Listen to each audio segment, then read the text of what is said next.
ഞങ്ങൾ ആദ്യം സീതാറൗണ്ടിൽ ഒരു മാസം ചെയ്തിട്ടുണ്ടായിരുന്നു.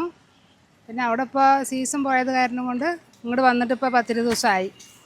ഇവിടെ നല്ല തൽക്കാലം ഇങ്ങനെ പോയിക്കൊണ്ടിരിക്കുന്നുണ്ട്. തിരക്കുള്ള സമയത്ത് ഒരേ സമയത്തിൽ 10 അങ്ങനെ ഇടാം, അല്ലെങ്കിൽ 2 ആൾക്കാർ വരുന്നതിനനുസരിച്ച് ഇങ്ങോട്ട് കൊടുത്തുകൊണ്ടേയിരിക്കും. പിന്നെ ഇത് പുതിയൊരു ഐറ്റംസ് ആയതുകൊണ്ട് എല്ലാവരും ഒന്ന് നോക്കി ഇതാക്കിയിട്ട് തന്നെ പോവുള്ളൂ.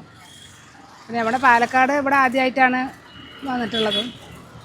ഞങ്ങൾ സക്സസ് ആവും എന്തോന്ന് അറിയില്ല, വെറുതെ ഒന്നിങ്ങനെ നോക്കാൻ പറഞ്ഞിട്ട് ഇങ്ങനെ നോക്കുമ്പോൾ അത് നല്ല ക്ലിക്ക് ആയതുപോലെ പോലെ ഉണ്ട്. പാർസൽ വേണ്ടവർ പാർസൽ വാങ്ങിയിട്ട് പോകും.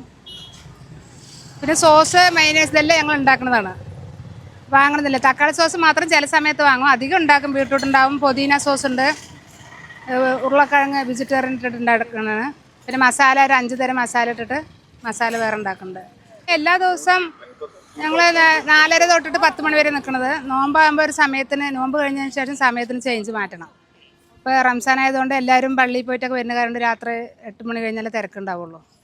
അപ്പോൾ 4 മണി ജോലിക്ക് പോയി വരുന്നവർ സമയം കണക്കാക്കിയിട്ട് എടുക്കുമ്പോൾ എല്ലാവരും 5 മണി കഴിഞ്ഞിട്ടല്ലേ വരുള്ളൂ. അപ്പോൾ ആ ടൈം കണക്കാക്കിയിട്ടൊക്കെ വരുന്നത്. അപ്പോൾ ഈ ഒരു എഗ്ഗ് കുൽഫി കിട്ടുന്ന സ്പോട്ട് വരുന്നത് നെന്മാറയിൽ നിന്നും കൊല്ലങ്കോട് പോകുന്ന റൂട്ടിൽ പൈലൂർ മുക്കിനും കൊല്ലങ്കോട് കൊട്ടാരത്തിനും ഇടയിലായിട്ടാണെന്ന് പറഞ്ഞുകൊണ്ട് it's me signing off Shameer പാലക്കാടൻ.